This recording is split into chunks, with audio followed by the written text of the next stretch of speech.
Welcome to the On the Edge podcast with your host, Scott Groves.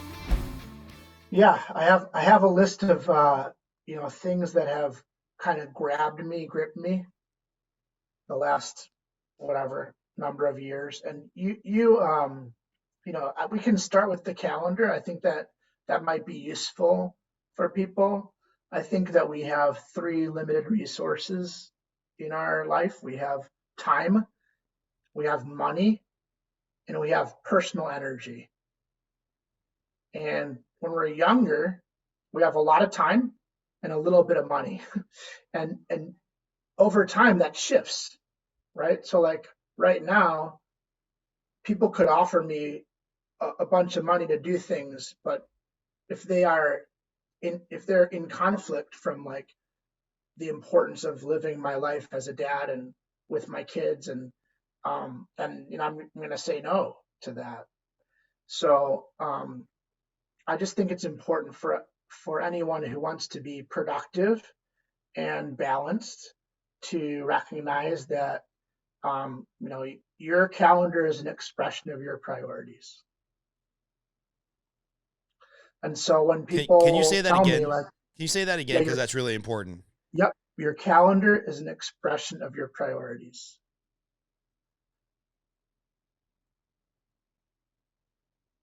And so when people tell me like, well, I don't have time to work out, well, I don't have time to do this. Or when people that work with me say, I ran out of time, right?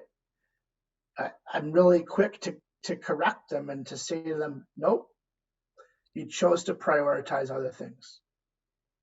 And when you're able to say that, hey, I didn't get this project done, I chose to prioritize different things, it really shifts the responsibility. Because if you say, well, I ran out of time or I didn't have time, that's like that's just like this exogenous force that's acting on us in this mysterious way. No, it's not, right? Like if you're really honest, all that you did was you chose to prioritize other things. And that might be, you might have made really good decisions, right? If you think to yourself, okay, I could do this or do this. Well, this is more urgent. Okay, maybe I was planning to work on this project, but instead I did this. So it's not that you didn't have the time, you just chose to prioritize other things. And then now we can have an honest conversation about, well, what choices did you make and were those good choices? So I think the calendar being an expression of your priorities, and I color code pretty intensely, as you know, it's got my calendar. So I can see visually, am I spending the amount of time with my family that I want to spend? Am I spending one-on-one time with my wife? That's wife time is a separate color. So if I visually look at my calendar, I don't have enough dark green and I don't have enough dark orange, then I know that it's going to be out of balance. So those are some things as it relates to calendar. And you and I are recording this late, right? We started at 8:30 Central Time, and that's because 5 to 8 p.m. for me is all technology is off, and my phone's in my office, and I'm with my family 5 to 8 p.m. Amazing, man. Amazing. And I think going forward, the best gifts that we can give to our family members is just the gift of being present. And I think it's like, the book, The 1 Minute Manager. I think this is like the 1 minute, 5 minute parent is like, are you really truly present? Or are you just distracted all the time and spending time, but really not fully engaged? Right. So, right. So I get a lot accomplished. One of the ways that I do that is by, I work, and then at 5 p.m. to 8 p.m. it's off, and then I'll come back sometimes after the kids are in bed, and I'll do a couple hours of emails or what have you, and maybe an evening appointment. But that's, with 5 kids, it's really important that I'm available to help, help with different things as it relates to the kids, because there's a whole, swarm of them with different needs. Yeah. So, yeah. And, let me ask you about that, because I think, I coach a lot of loan officers, and, loan officers just have PTSD from 2008 where they're like, well, if I don't respond to the realtor right now, I'm going to lose the deal, or the client's going to go somewhere else or whatnot. And it's one of the things that I still have yet to master of like, no, there's this line in the sand, 5 o'clock to 7 o'clock or whatever, or 5:30 to whatever is family time. But, there's always an excuse for something to tread on the calendar or interrupt the calendar or be just a quick 2-minute priority, which of course turns into a half-hour distraction. So how have you been able, and were you able to do this when you were less successful or kind of coming up and building your practice? Were you able to have that line in the sand where it's like, hey, whatever happens or doesn't happen to 5 to 8, I just have to be okay with that because that's family time? Or is this something that's evolved? Or do you have some rare characteristic trait where you're like, no, I'm actually one of the few people that can shut it off? Because I know a lot of people that say that's important. They put it on their calendar and then they still allow the distraction, myself included, I'm guilty of this, still allow the distraction to happen in the name of business or in the name of this. And then what ends up happening is once you've looked at your phone and you've answered the business text, now you start scrolling through Instagram and then whatever, and then your kid's sitting there eating by themselves. So it's like, this happens, or maybe I'm the only horrible father in the world. Maybe it only happens to me. But what has enabled you to draw that line in the sand? I don't think that you're alone. I think that you're these days more normal than not, right? So I started my career in financial planning in 1999, and I got married in 2000. And I was really clear with my wife. I just said, Melinda, I'm going to work really, really hard for 10 years, and it's going to be 6 days a week and sometimes 7 days a week.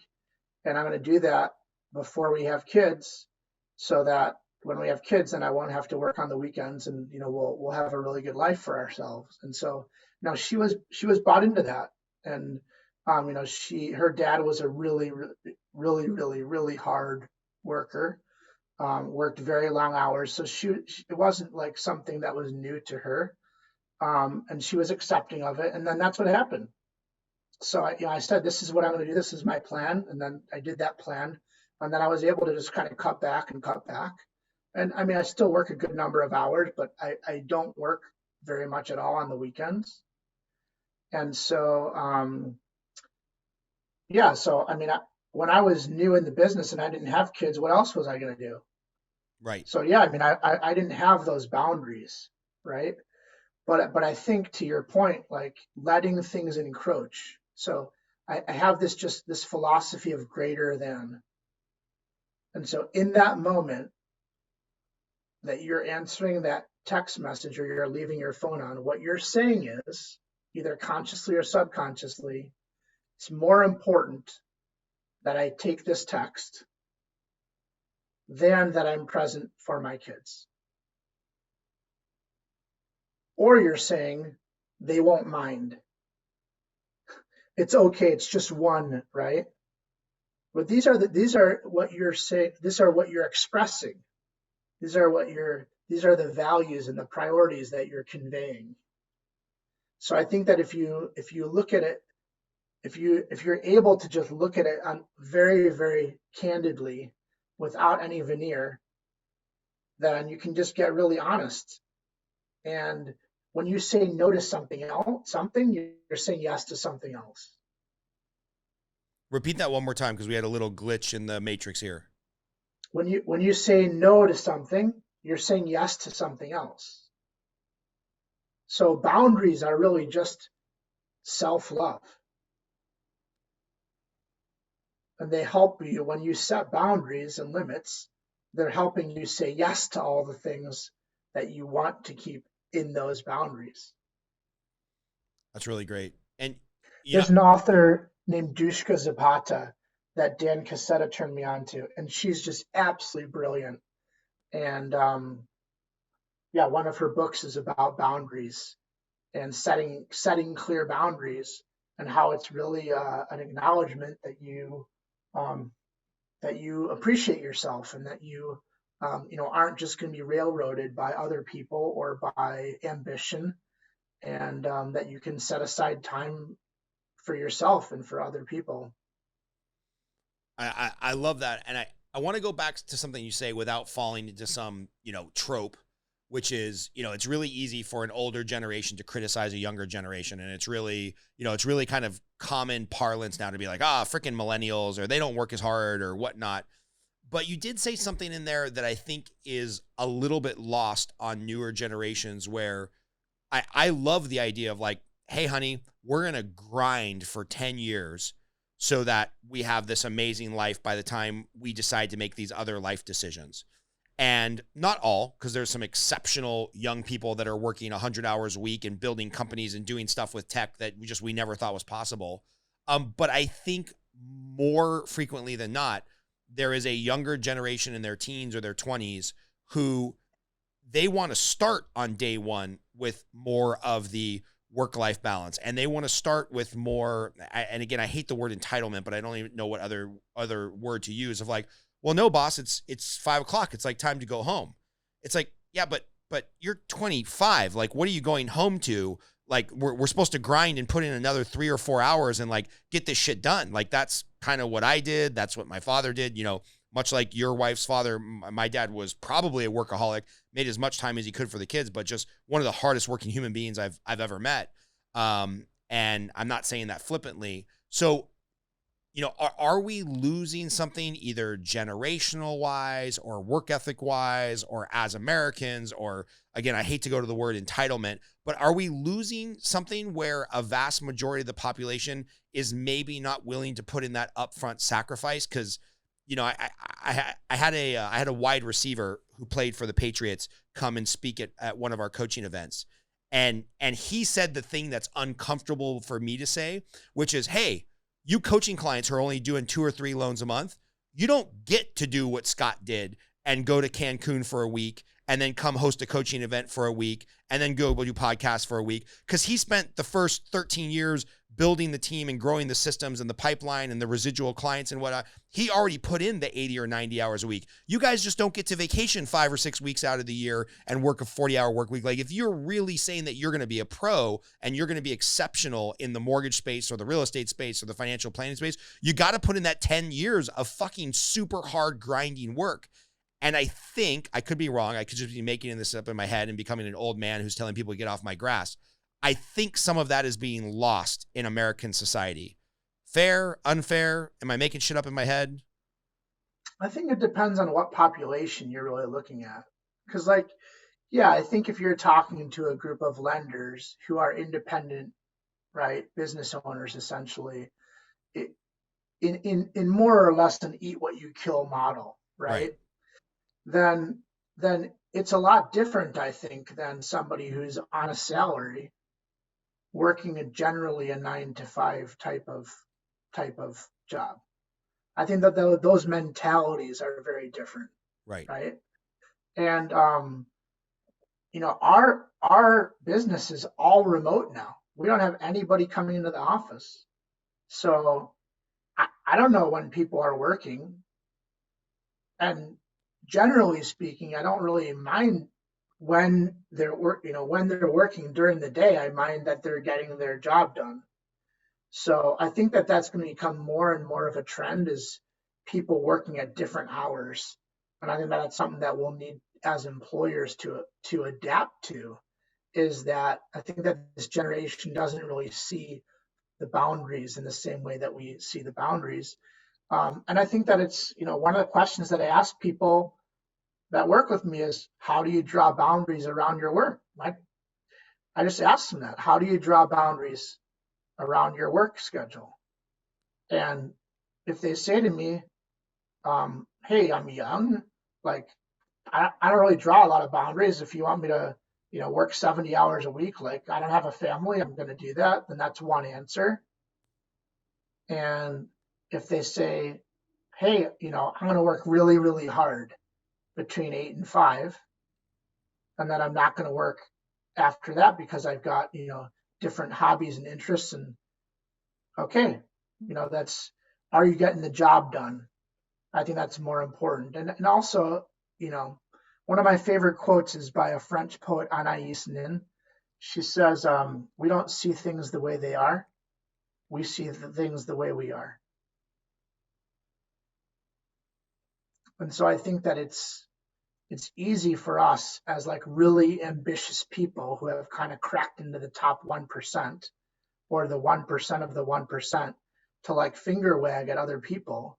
But the reality is not everybody aspires to do what we've done or to have the life that we have, especially if it takes a lot of work to get there. And that there's nothing wrong with that. I mean, I know people who are very content and they don't have millions and millions of dollars. They just kind of, poked along and saved a little bit of money here and a little bit of money there. And they have a fairly standard lifestyle. They're not ostentatious and they're pretty happy people. So I think it kind of just depends on if there's a disconnect. That's really where I would put the magnifying glass. If somebody says, "Hey, I don't understand why I don't have, why I'm not the top performer," and like I really, really want to be the top performer, but like the habits that they are following like don't match up with what it takes to be a top performer. Okay, well then there's a conversation. Right. But I think even the first conversation is like, do you really want to be a top performer, number one? And number two, like, why do you want to be a top performer? Yeah. And then number three, what do you think it's going to take for you to be a top performer? Yeah. I also, one of the things that I've really struggled with, and one of my coaches, her name's Amy K. Hutchins. She's really brilliant. She's out of San Diego. And I was talking to her about this idea of the grind and, kind of an issue that I was stumbling upon with myself, that I was kind of equating contentedness with laziness. Mm-hmm. In my mind, this idea that like when I was content that I might not have the same edge or drive or right.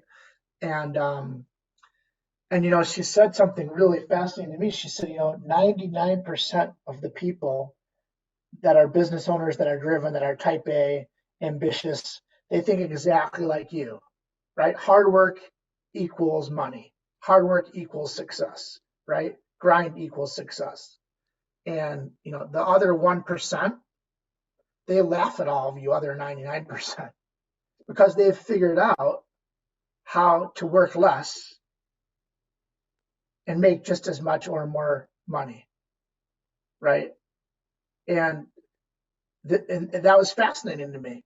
And it stemmed from a conversation where I was observing a business owner who had said, like, hey, I just wasn't very driven and I didn't really love school. And so like when I got out of school, I didn't really want to work hard either.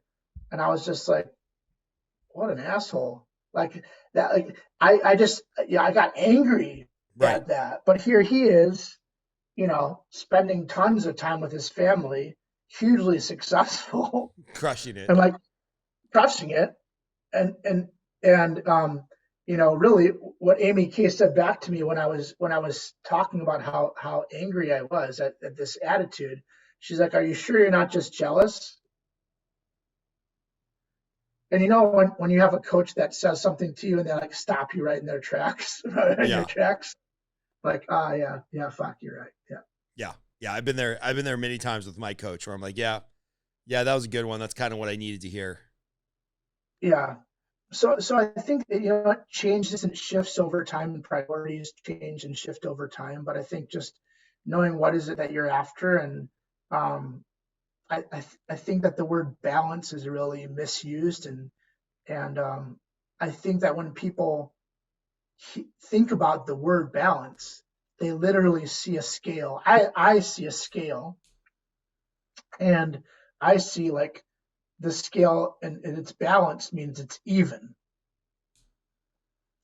And I've felt in balance when I've worked 60, 70 hours in a week. I felt really balanced because like at that time in my life, that felt great. So it doesn't like have to be this even thing all the time. Yeah. I think it just needs to feel right at the time. Are your values in sync with your work? It's interesting you say that because I have a realtor who I love working with, and selfishly, I want him to be a top producer because he refers me his clients. His clients are loyal. He's a great human being to work with. He's very calm during the transaction. Like he's not trying to beat me up because the appraiser is, slow to get out to the property or whatever, the stuff that's out of our control. Like selfishly, I want him to be a top producer who does 50, 60, 70 deals a year and refers them all to me. Because I like working with him and I like having excuses to talk to him every couple of days, and his clients are great and he's great. And, he lost his partner very young in life, widowmaker heart attack. Dude was making a sandwich, and before he hit the ground, he was dead. And he's like, you know what? I'm not living this fucking grind just to have a widowmaker heart attack one day. So he closes a couple deals, then he goes on vacation for a month. And then he closes a couple deals and he spends a bunch of time with his new boyfriend. And then he closes a deal or two, and then he's like, I think I'm going to hit up every restaurant I've been meaning to try for the next 30 days. And I'm like, I'm so angry and simultaneously jealous of his lifestyle and impressed that he's come to the realization of like, hey man, I've got a pretty humble lifestyle. I know what it costs for me to live my life. I know when I can turn it on and turn it off and close a deal, and I won't ignore people. I'll keep in touch with clients that are in the pipeline. But if I'm really going to grind, I'm going to grind to go make some money to go enjoy my life. And I'm like, I hate you because you're reflecting back in the mirror the things that I'm not good at myself. 100%. All right. What else you got on your list there, boss? When emotions are high, intelligence is low. Oh, don't we know it, man? That's from Jon Berghoff, one of my favorites. So we've got a lot. We got a lot of Jon Berghoff footage from back when we were coaching loan officers together. I keep this Yoda figure, and I have several of these Yoda figures around the house because I try to channel my inner Yoda when I get triggered. And so I try to just keep an even keel, even inside when I'm like boiling up.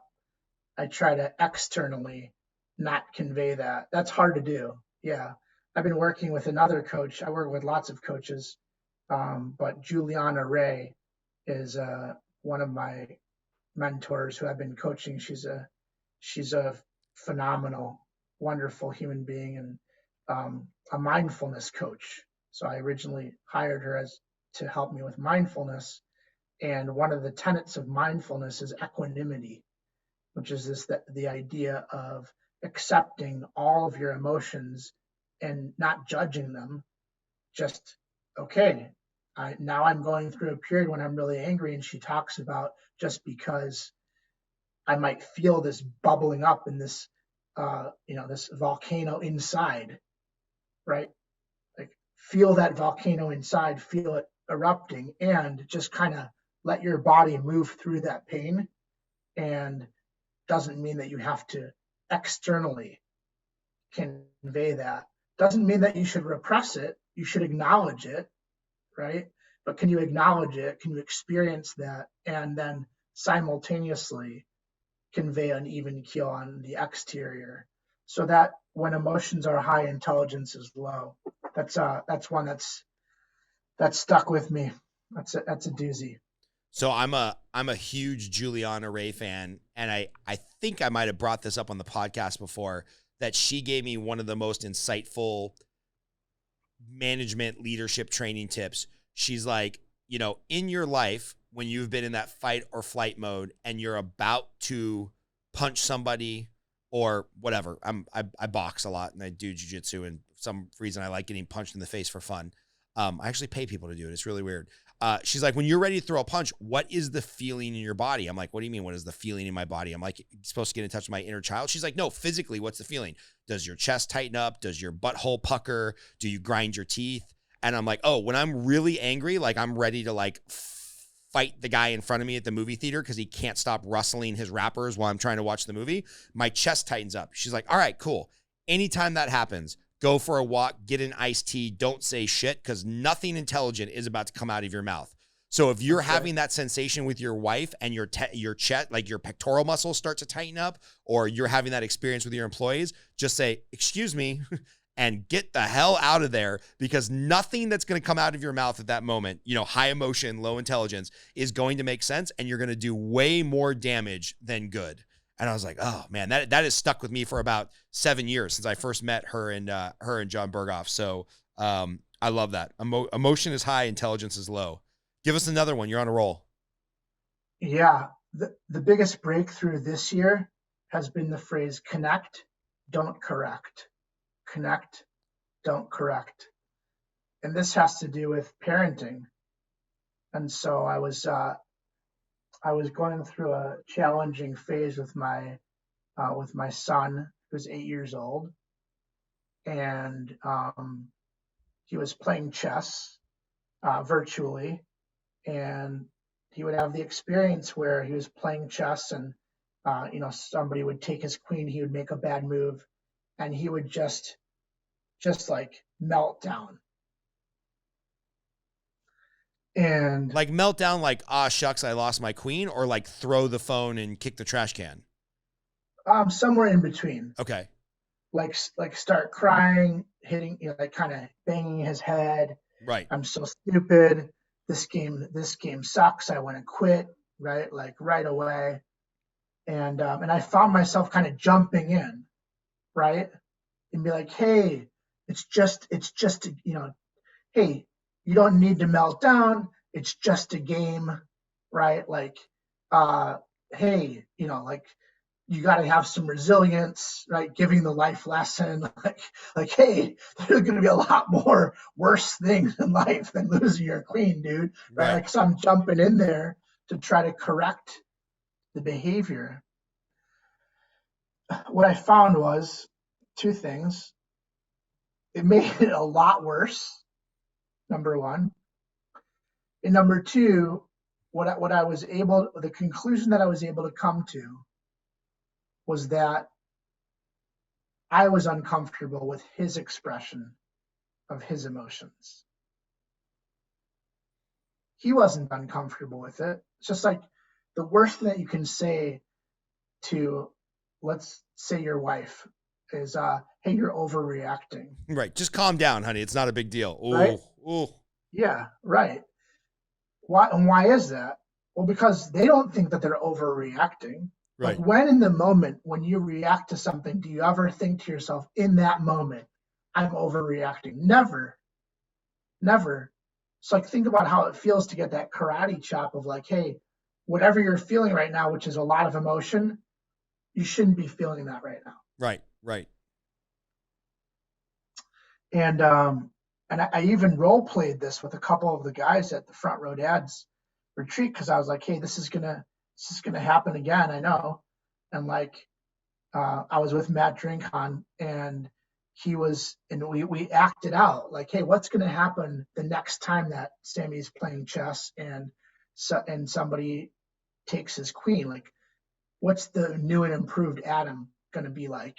And Matt was acting like my son and doing a really good job, and like, it just was dramatically different.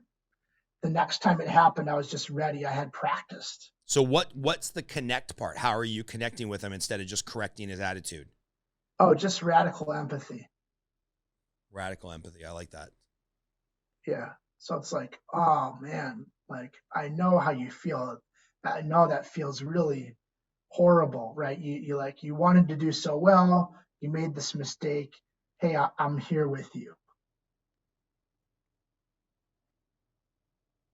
And then just let him feel that emotion, and like, rather than me being uncomfortable with it, because really that's what it is in the end. Yeah. It's me, my discomfort, my wanting to correct him because it's me uncomfortable.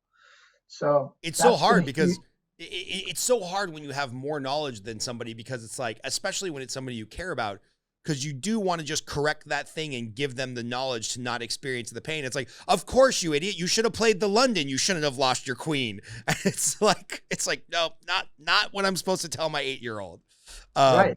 You know what I've got in the bad habit of, and everybody can critique me as a father now. I've got in the bad habit of, when those moments happen, instead of connecting, and I don't know why I do this, I try to show my 5-year-old, who's super mature for a 5-year-old. I got to give him more props. I try to show him how it could be worse. And that's the wrong answer, because so my son realizes on some kind of, not in some nebulous way, he realizes that I used to be a soldier or I used to be in the Army because we've talked about it and he's seen some pictures. And so he was complaining and getting a little teary-eyed about the fact that I had to go to this coaching event for 3 days that I was hosting on a weekend, and I was going to be gone. And so, of course, instead of just connecting, I had to correct him, and I had to say, well, buddy, there's a lot of soldiers in America where they have to leave their family for 6 months or a year. And what a sacrifice those people make, and how horrible would it be if I was a soldier and I had to leave for 6 months or a year. And as a 5-year-old, he doesn't really understand past and present tense. So now when I have to go to dinner for a client, he's like putting in his mind, well, Dad left one time. Dad used to be a soldier. Dad told me that sometimes soldiers have to leave their kids for 6 months. So last night, as I'm walking out the door for dinner with, ironically, some front row dads who were up here in Vegas, he starts crying. He's like, are you going to be gone for like 3 days or 6 months? How long is 6 months? How many cartoons is 6 months? And he's like having a breakdown because my dumbass decided to go to like try to correct him and try to teach him how it could always be worse and like give him the manly lesson. And I should have just connected and been like, I totally get it, buddy. I love you too. I miss you so much when I'm gone for 3 days. It's going to be okay. I'll be back. But nope, had to tell him the story about soldiers in Afghanistan leaving their family for a year. And now he's like, I just downloaded a bunch of crap on his pristine little hard drive. He's probably going to be in counseling when he's an adult because I screwed up part of his hard drive. It's our job to do whatever we can to make sure that our kids are on couches for at least a decade. Yeah, exactly. I've found that there is a time and place for that follow-up lesson. It's just not in that moment, right? Like, so what I found when I was able to connect with Sammy in that moment, like later the next day, I was able to come back and I was able to talk to him about it and say like, hey, this is what I observed. Like, how do you feel about that? And it was just, he was in a totally different headspace. And, I said to him like, hey, what I'd like to see you do as you learn how to play chess is I'd like to see you become a little bit more resilient. And, somebody takes your queen, just shrug it off. No big deal, because you're going to play another game right after that. Mm-hmm. And like removed from the situation, he was able to hear that lesson.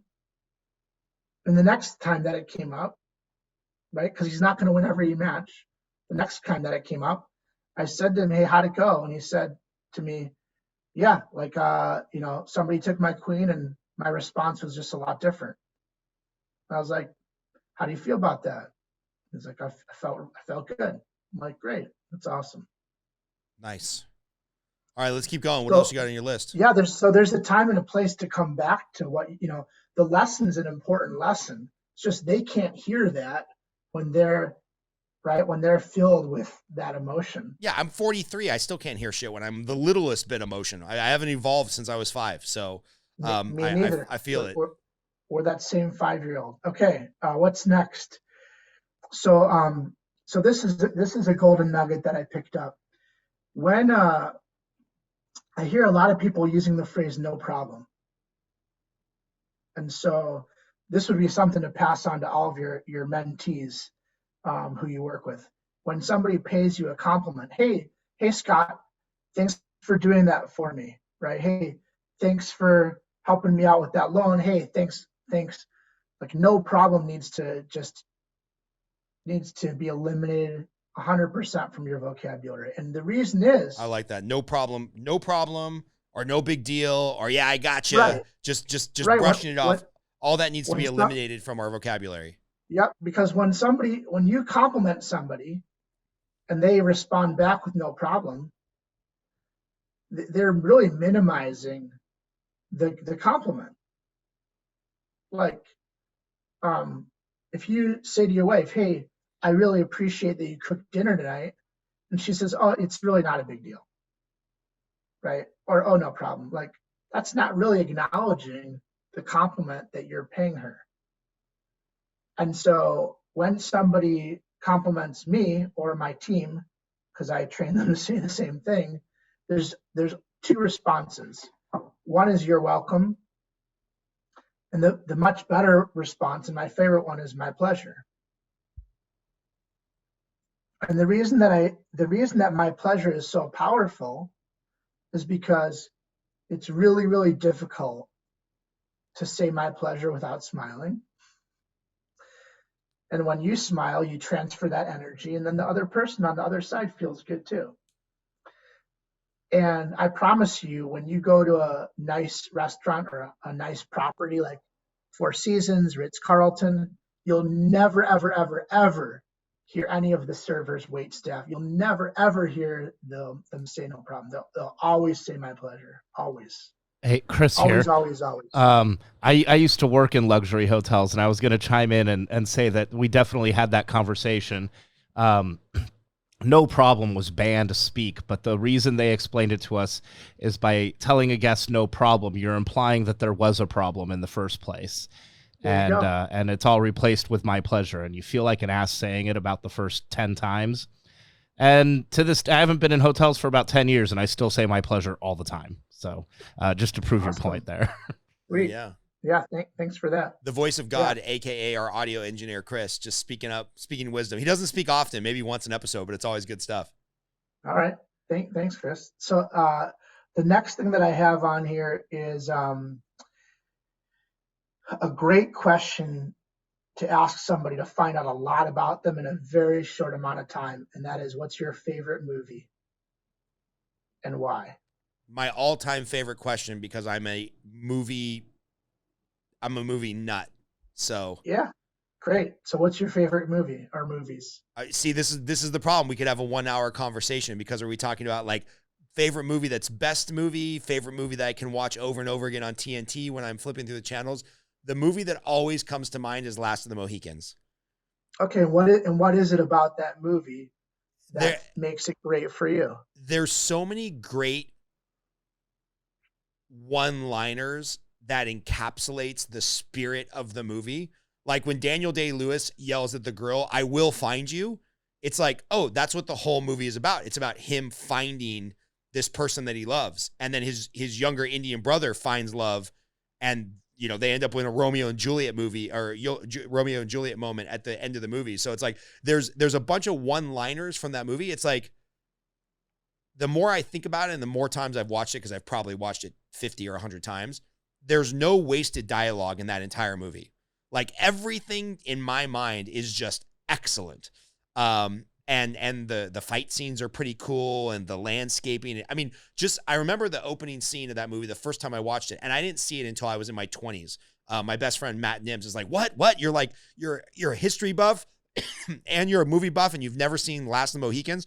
So we watched it on like a Tuesday night, and the opening scene where he's chasing the deer through the forest, and it's this, sprawling landscape of the Appalachian Mountains, presumably in the late 1700s. It's just, everything about the movie is gorgeous to me. I love it. And I'm not a very aesthetic person. Like, I've taken all the personality tests. Like, aesthetics are not one of my high values, but something about that movie is so aesthetically pleasing, and it's excellent, and the dialogue isn't wasted. It's like my favorite movie. And then I would immediately, if we had more time, tell you about number 2 through 10, which are just a bunch of fun movies like Top Gun and Tommy Boy and stuff like that. But if we're talking about favorite movie, it's probably Last of the Mohicans. Nice. So that's a great conversation starter. Even if people don't really like movies, there's usually 1 or 2 movies that, like, if you asked a couple other questions, like, what of your values does that represent? What does that reflect? Why do you like it? You can find out a lot about somebody in a very short amount of time by asking them what their favorite movie or movies. So let's reverse the tables here. What's your favorite movie, Adam Stock? Yep, 2 favorite movies: Hoosiers, of course, and Willy Wonka and the Chocolate Factory. Wow. Number 2, you could have given me 300 guesses. I wouldn't have got there. Yep. So the Hoosiers, because I love basketball, is kind of obvious, but I'm also a really, really big pull for the underdog. Yeah. Type of mentality. I have a very strong streak of, justice. And if you're familiar with the Enneagram, I'm an 8 with a 9 wing in the Enneagram. There's a very strong streak of justice in that Enneagram type. And so yeah, Hoosiers, it does that for me. And then I also have like a very, very creative, dreamy, visionary element. And so many things about Willy Wonka and the Chocolate Factory are that for me.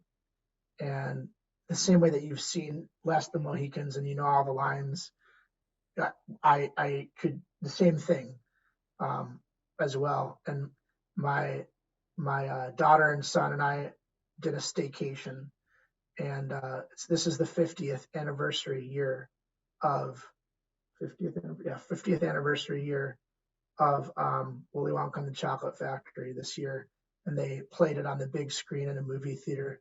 And it was so much fun because there were like 8 people in the entire movie theater because of COVID. So just your family. Yeah, right, exactly.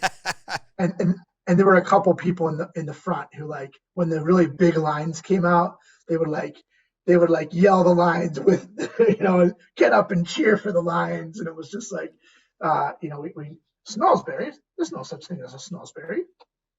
It's amazing. We are the music makers, and we are the dreamers of dreams. So that's I got a few more. You want to still you want me to hit you with these, or are we good on time, or you want?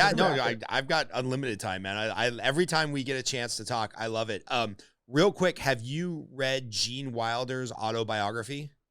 Have not. Oh, it's excellent, Chris. You're gonna have to look this up. What is Gene? I think it's a really weird title, something I would never thought of, and it was Gene Wilder's autobiography, and it opens a little dark. Like, he had a pretty rough childhood. And then, his marriage to Gilda Radner, what is it called? Mm-hmm. Kiss Me Like a Stranger, My Search for Love and Art. There you go. Kiss Me Like a Stranger. I don't know why I read it. I think I picked it up at like an airport, gift shop, and it was the #1 rated, nonfiction. And I didn't know a whole lot about him other than the fact that he was married to Gilda Radner, who my dad loved on Saturday Night Live. And I didn't even realize she had died a horrible death of cancer when they were very young. And the book is really moving. It's a great book, and especially since you are a Willy Wonka wonk, you will love his book. Nice, thank you. Real quickly, Melinda's in here doing a couple of things, and then she's going to leave. But you talked about how to like retain employees. I would say the #1 difference maker for us has been reading and implementing a book called Culture by Design. And Chris, can you order that for me? A hardcover, Culture by Design. Culture by Design, yeah. And basically, the idea is that it's David Friedman. The idea is that all culture is behavior.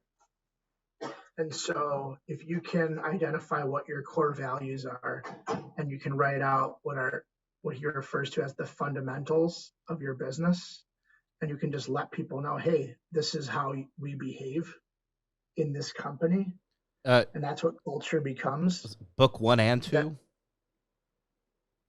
Is there 2 books? Is it by David Friedman? Yeah, David Friedman. David Friedman, yeah. Start with book 1, and maybe that's enough.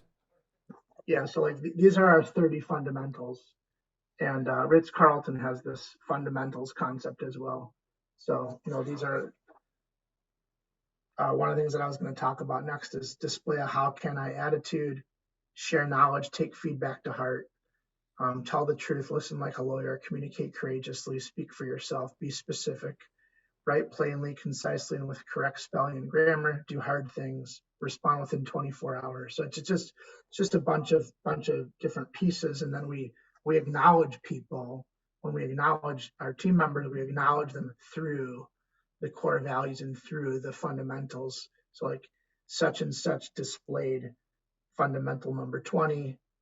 Well, here's an example of how Melissa displayed fundamental number 14, do hard things, right? And then it just becomes, just soaks in, and then you're able to also have that seep into performance reviews. Yeah. What's on the back? Doing? What's on the back? I saw a color-coded spreadsheet on the back.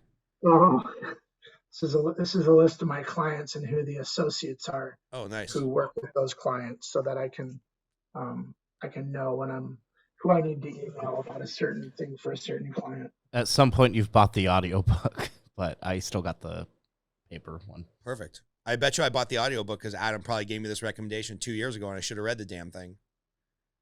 Yeah, it's great. So I would say that's been a huge game changer. I don't think we're going to edit any of that out. I think we'll just keep that all in. If you want to, I can email you our fundamentals. I would love that. Core values. I would love that.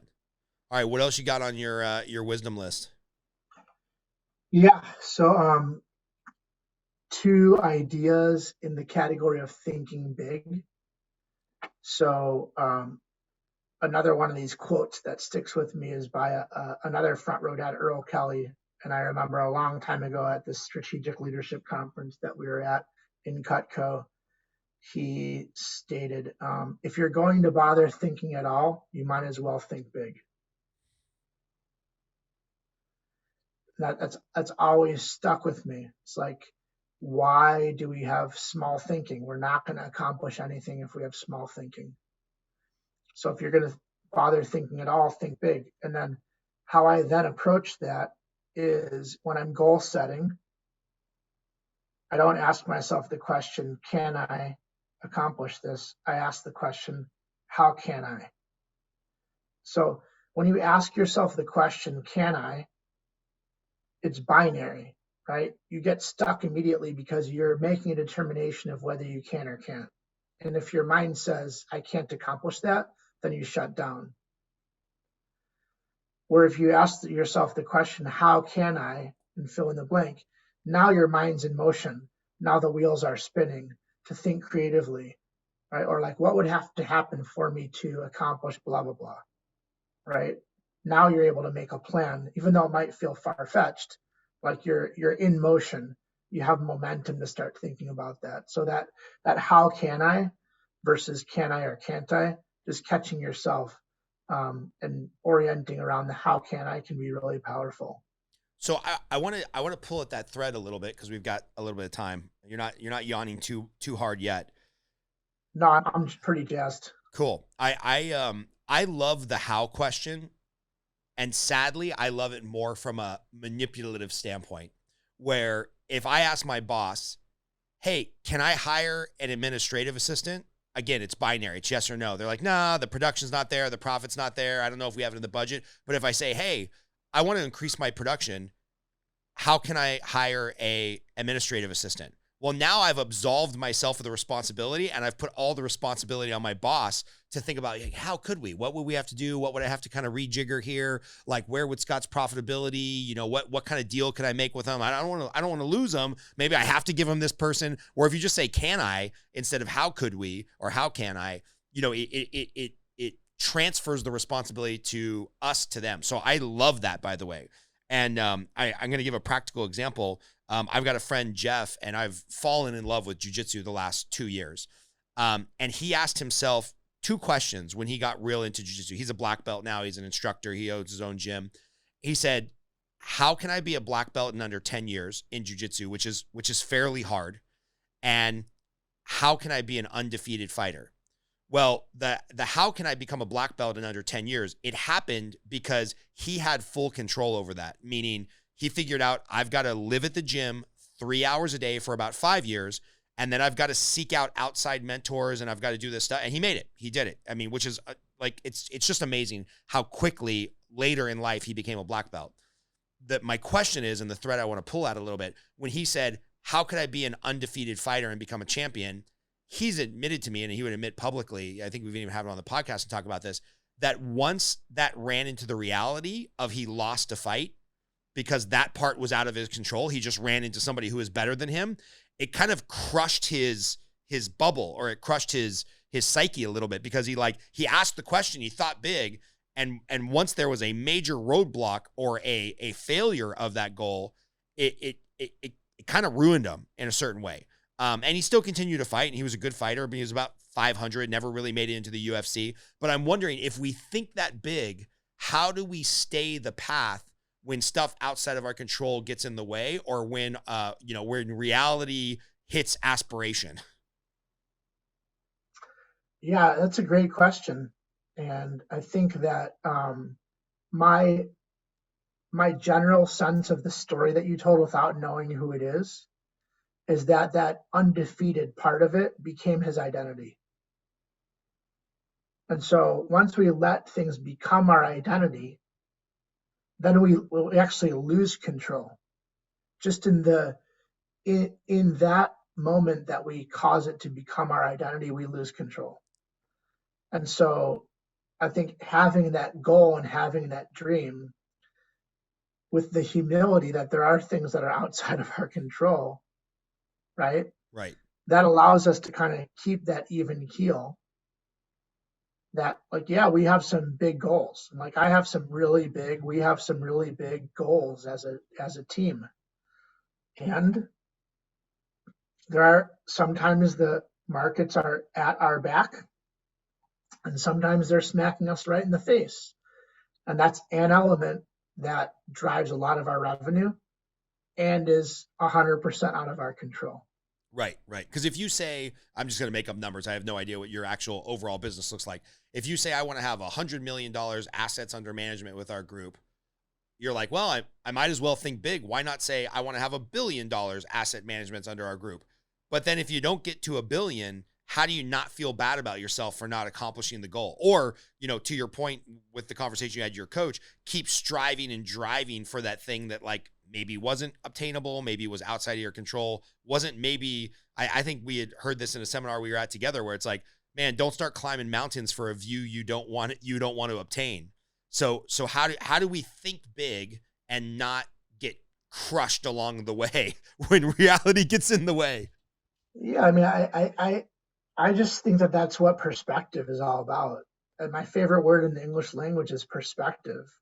And I mean, I don't really have any other way to describe it except, like, I've had that experience in my life where my identity was wrapped up in this case, my self-worth was equal to my net worth. That was the equation that I built.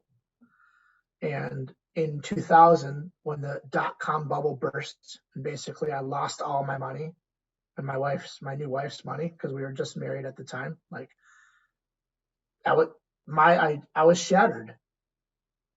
Totally shattered. And so it took that event for me to gain the perspective that that's not who I was, right? That related to what I had, not who I was. And so I think that that's maybe part of the recipe or part of the ingredient is, like, understanding at a deep level, even if you lost all of those things.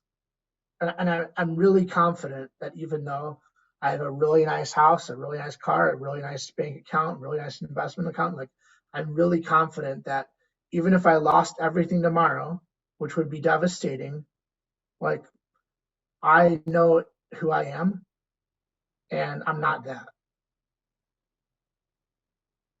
That's what I have. It's not who I am. Yeah. How long, I'm interested in this because, we've been to places where we've kind of heard this old adage that we grossly overestimate what we can do in a year, but we underestimate what we can do in a decade. How long after 2000 did it take for you to rebuild? And maybe you evolved, and your self-worth wasn't wrapped up in your net worth anymore. So there was some evolution there. But how long between your 1999 self, everything crashes in 2000, was it before you were back to, like, oh yeah, I'm doing really well again, I feel good about this? Did it take a year? Did it take 5 years? Did it take a decade?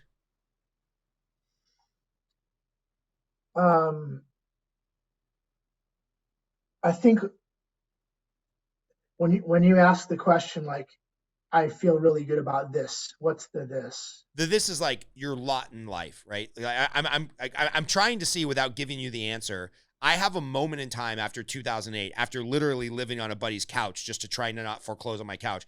I know the moment in time where I'm like, oh, shit, things are pretty good again. And how many years that took. And then how many years it took before I was like, wow, my life is so freaking good.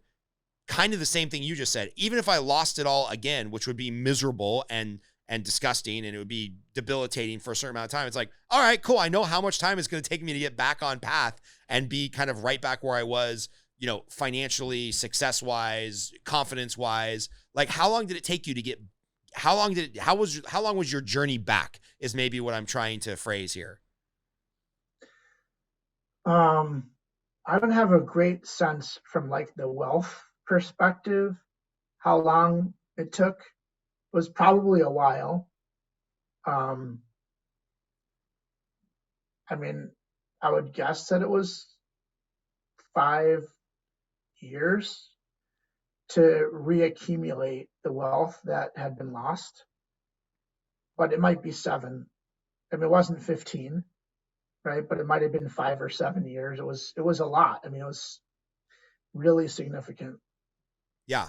And I'm grateful, by the way, that my wife didn't leave me because there have been a couple moments in our marriage where she really had a very reasonable right to just say, F you, I'm out of here. Peace. Yeah. And somehow she's decided each of those times that it was I was more than just those situations. So that's been really a godsend.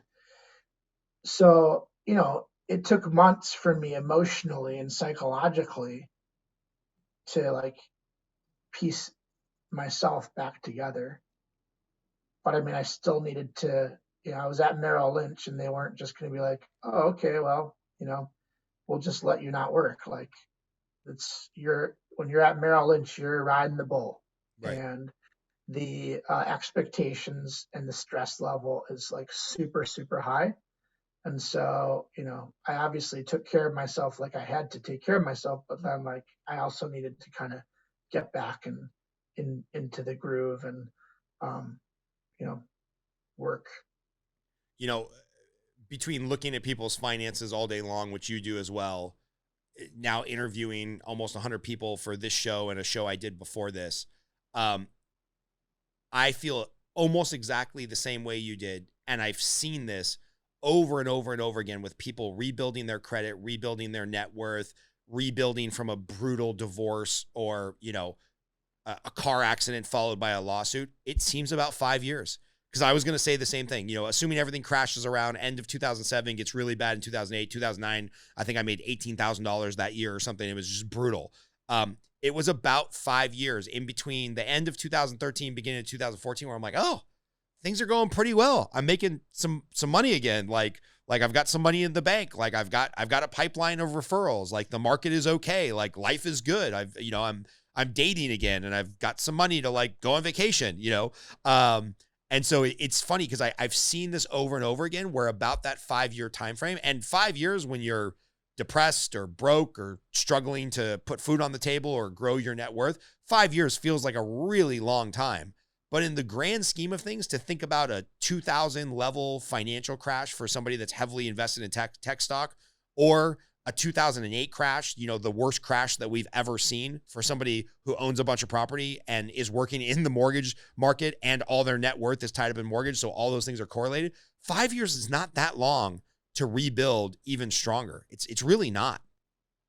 Yeah. Today, if that happened to me, it'd be a lot more than 5 years. And it's hard for me to even imagine how long it would be. But it would be a long, long time. I'm certain of that. And I think that like I think I would have to just I would have to like blaze a very, very different path. Yeah. And just totally retool everything if that happened. I think I would argue with your thesis. I don't think it would take you longer because I think you're wiser, you're more knowledgeable, you're more connected. You've got the little hacks. You've got the Nintendo cheat code: up, down, left, right, A, B, C, start, up, down. It's like you're older, wiser. You got some cheat codes. I think I could take away everything. And if you want to just wire me everything tomorrow so we can test this thesis, let me know. I think I could take away everything and you could rebuild in 5 years. I really do. Because I think even though the net worth is higher and the stakes are higher because you have more kids, you're smarter, you're wiser, you're more evolved, you've got more connections. I think you could do it. I appreciate your confidence. I now have 20 years of compound growth on my balance sheet. And so like, that's really, really difficult to rebuild. even with a high income in a short amount of time. That's the primary reason that I'm skeptical. Not that I might not be able to build up income to a certain level within a relatively short amount of time, but I don't have that. I don't have 20 years of compounding of growth in 5 years anymore to make that up. Yeah. So that's where my mind is kind of coming to that conclusion. But yeah, I mean, if that happens, I'll let you know so that you can build up my confidence Dude, and shorten that timeline. I'll be You know, one the thing that comes up for me as we have this conversation is I was in Disney World with my family a long time ago, and I listened to a Walt Disney biographical movie, and they were interviewing him, and they asked him, you know, what's your secret to success? And he said, I had really horrible, catastrophic early failures. And I was like, wow, like I had in my career a really early catastrophic failure.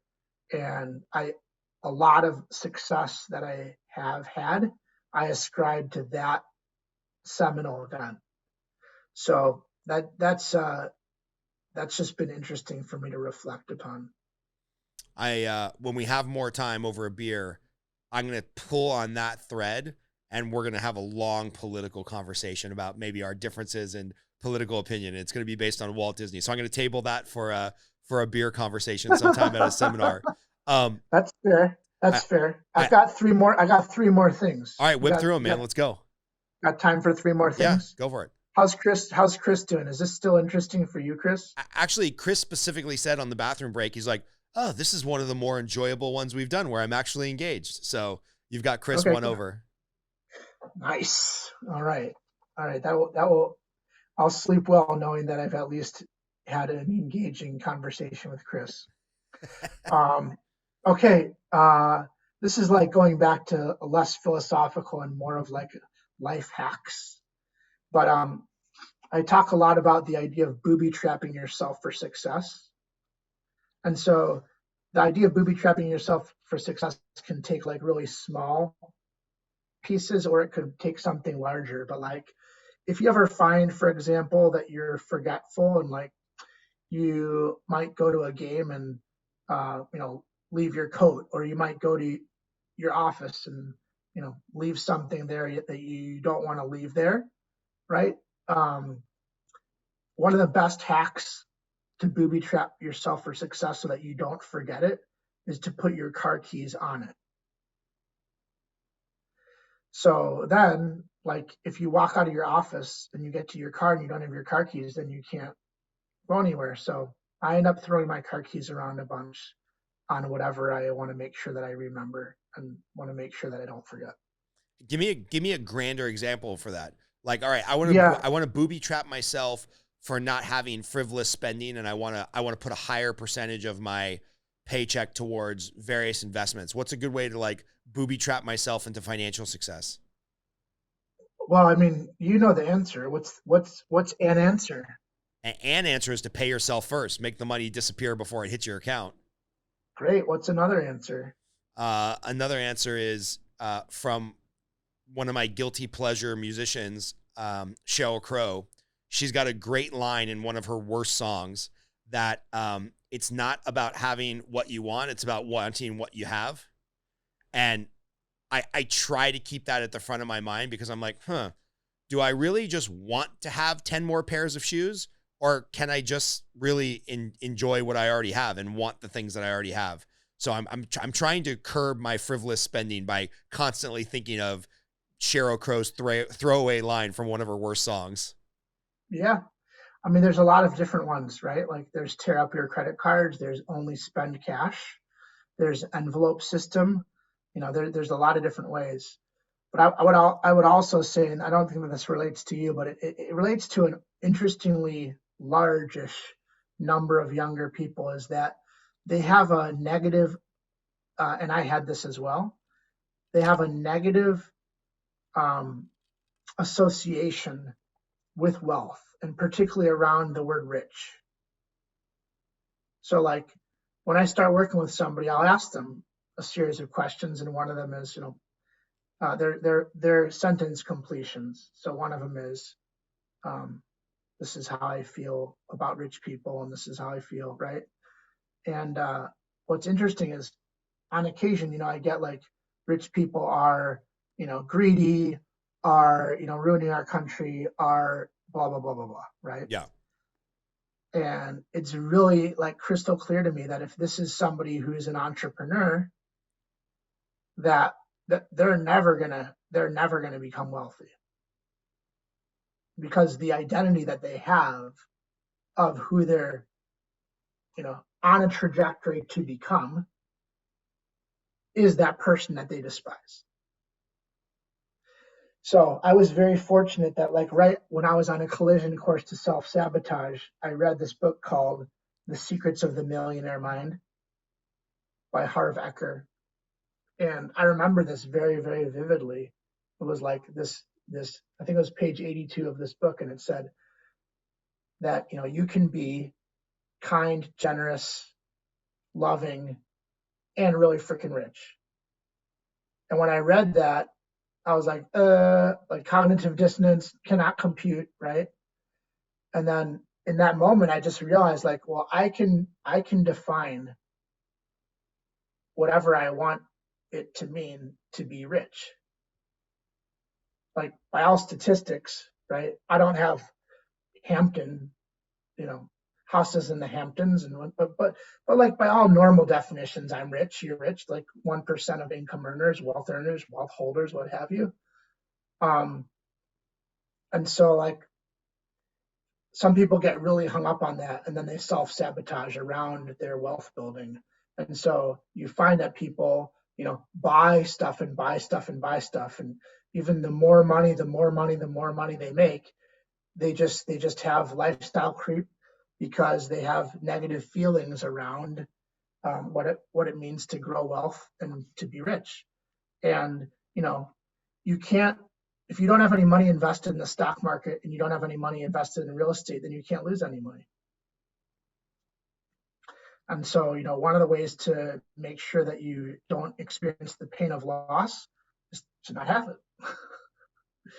So, I mean, it sounds a little perverse, right? But literally, when I talk through these conversations with people, these are the things that I find, that they had very bad stories around money when they were younger, that, maybe they saw money abused, maybe they have certain beliefs and values around Wall Street, or even in our society today, there's a lot of negative press around, tax the rich, X the rich, fuck the rich, whatever that is. And I take exception with that, because the same people that are saying these things are the people who went to Carnegie Mellon University and Vanderbilt University, and fill in the blank rich philanthropists who built the libraries and built the universities and donates the millions and millions of dollars. Right. Not the people on welfare that are creating these extraordinary systems or eradicating polio. And I mean, it is seriously wealthy people who are making massive contribution to society. And I just think somehow that gets lost in the media because it's an easy target. Yeah, it has become a very easy target to vilify groups these days. The rich, the this, the that. And I saw a meme the other day. I get some of my best stuff from memes, and it was like, hey man, whatever problems you have, it's highly unlikely it's because somebody else is a millionaire or a billionaire. And I was like, ooh, that really nails it. Like, whatever personal problems I'm dealing with, it's highly unlikely, improbable, and probably impossible that it's because my neighbor is a millionaire. So anyway, give us your last two and then we'll get out of here. Yeah. So just finishing up with the booby trapping yourself for success. So I booby trap myself for success by imagining that I don't have any short-term memory. So when somebody says to me, hey, can you remember to do this? Or when I say, hey, I'll remember to do that, then I catch myself and I'm like, I'm not going to remember that. And so I have Post-it notes next to my bed I have Post-it notes next to my sink. Sometimes I'll stop in that moment. I'll text myself the reminder, right? Or I'll email myself the reminder. Or if I'm on the phone with somebody, I'll say, hey, by the way, like, can you just send me a reminder? And that's a way that I just don't rely on my memory, and I can think about other things and not try to have to keep those things in the forefront or the back of my mind. Several years ago, I knew that exercising was really important for me, and I knew that reading books was really important for me, but I was pretty certain that if I left to my own devices, I wasn't going to do those things. And so we built a system at work where all of us each quarter read the same book, a business book, generally speaking, and we discuss it. And that's one of the ways that Booby Traps myself to make sure that I read at least 4 books a year. Love it. And, it's 3.5 more than most people read in a year. So, Right. So I wish that I was a voracious reader. And I listen to podcasts and I do read. But that's one of the things that's Booby Trap myself for success. And then we also have a wellness program at work where every Monday on a Google spreadsheet, everybody on our team records the number of workouts that they did the week before. And if they work out 4 times in a week, they get a bonus point. And if they average 4 points over the course of a quarter, then they get wellness reward. So it's money that they can use for, for weights, for personal training, for a Vitamix blender, for something that's health oriented. And so, like, while a lot of our team really loves that, and while it expresses our value that we value health and wellness, it also holds me accountable because I need to put my number up on that spreadsheet every week. And as one of the leaders of the company, the hell if I'm going to have a 0 or a 1 or a 2, right? Like, I've got a lead. So that's a way that's up front and very open and visible for everyone to see, and it helps me stay on course. Love it. So those are some examples of the Booby Trap yourself for success. The last thing that I wrote down was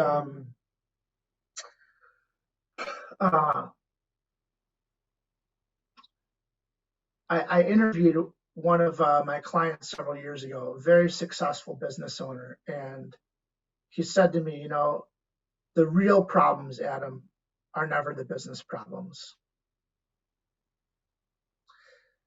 And I just thought, like, how insightful is that? Yeah. I've had, one of my kids born with a cleft lip and palate. One of my kids at a year old had cancer. One of my kids has a severe nut allergy. Like, one of my kids has a pretty significant speech delay. One of my kids, right? Like, right. No, it goes on and on. And so, yeah, it goes, interestingly, it goes on and on. And so you just realize that, like, these are the things that money can't really help with. Obviously, you can get better healthcare, and that's not insignificant, but, like, yeah, we're so much bigger than our business. A good friend of mine, Emmett Scott, said that to me one time. He said, "You are so much bigger than your business." And that was a reminder to me, and I have it on a Post-it note, and it's been here for 10 years.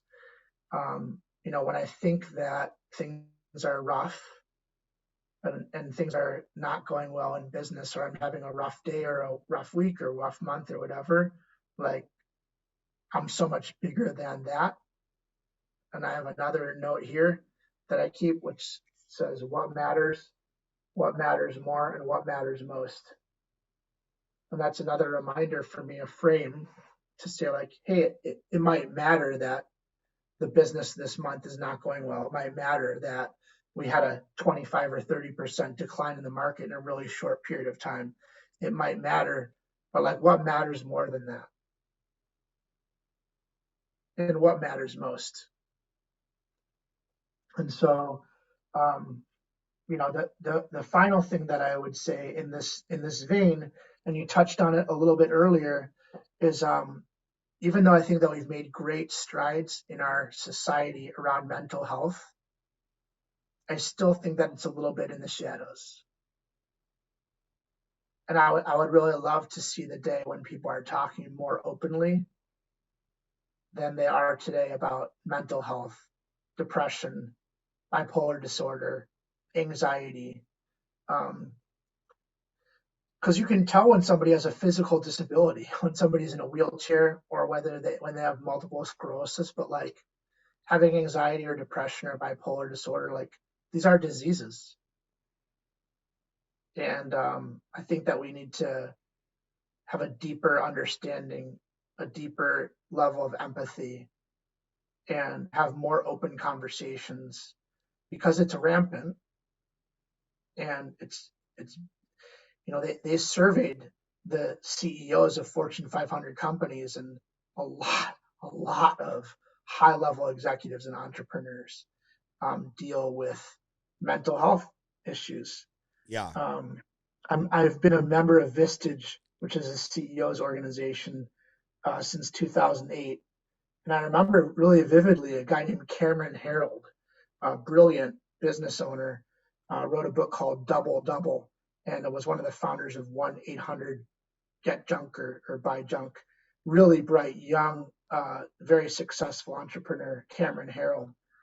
And he had everybody stand up in the audience, and he said, if XYZ is something that you exhibit, and it was like, do you when you close a deal, do you feel exhilaration? Like, do you this, that, and other? And if you don't feel that way, then sit down.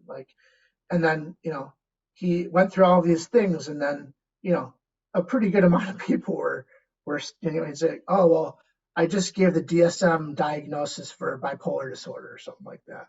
Right. It was like, oh wow, like yeah, it's really significant. And we've come a long way as a society, but we're still not doing a great job. And I would say in our young people, in our teens right now, I do believe that there is a mental health crisis in our country right now. It's nearly impossible to get a therapist for a kid because they're totally full. And COVID, I really don't think that we have any magnitude of the depth and breadth and the havoc that COVID and our response to it has really wreaked on our teenagers in particular.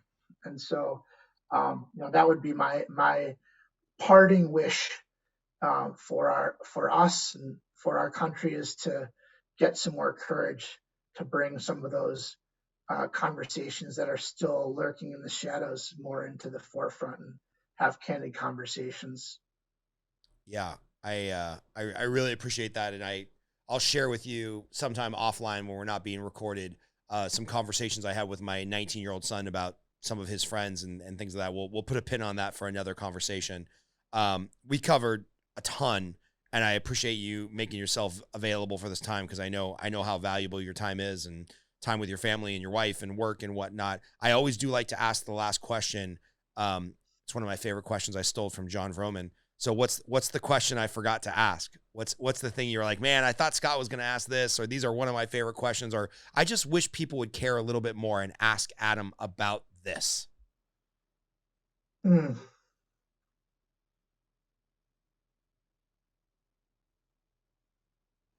And it stumps every single guest.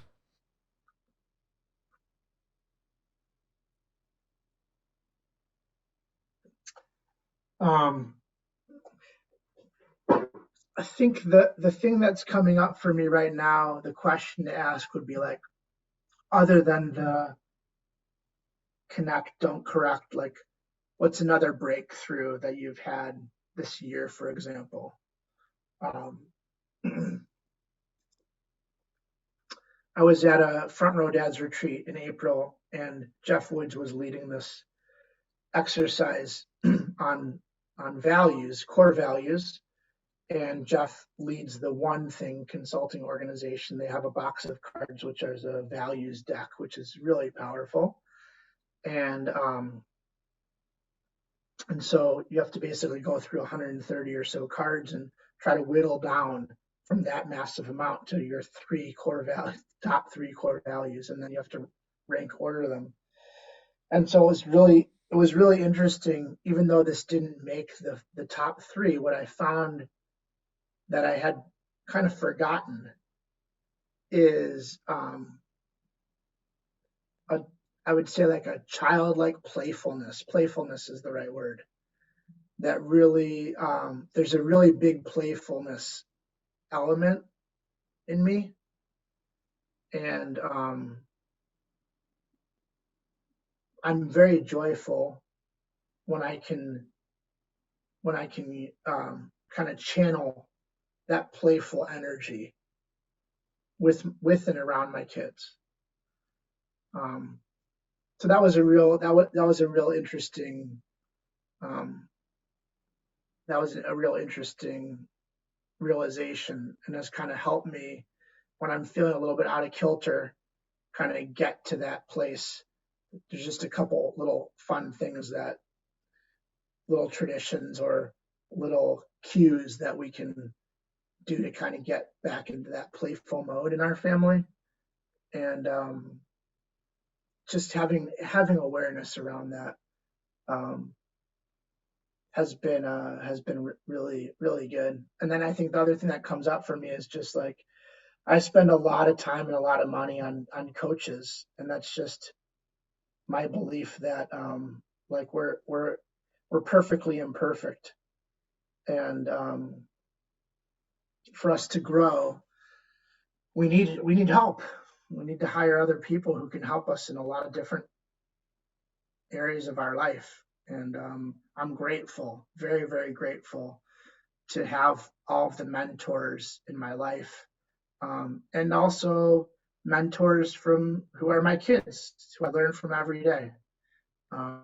So thank you for the opportunity to share. Thanks for that last question. I'll be thinking about it now for the next 48 hours. Yeah, of course. What was a better question that I could have brought up than the one? What was the thing that Adam really wants to talk about? But no, yeah. Man, I appreciate it, and I'm bummed out I couldn't make it to Austin and see you in person a couple weeks ago, but I'm sure I will see you early next year in April at the next Front Row Dads event, if not sooner. And yeah, man, I just want to say thanks for being so open, adding like 2 hours of insane value. And I think we're going to move this way up in the schedule. We weren't planning to release a podcast on Thanksgiving, but I think this is the perfect Thanksgiving podcast to give out value and whatnot. So we'll figure it out in the next couple of days when this is going to be released, and I'll let you know, because I really appreciate everything. Sweet. Cool, man. Thank you so much. I'll talk to you soon. Have a good night. Later, Adam. I'll talk to you, buddy.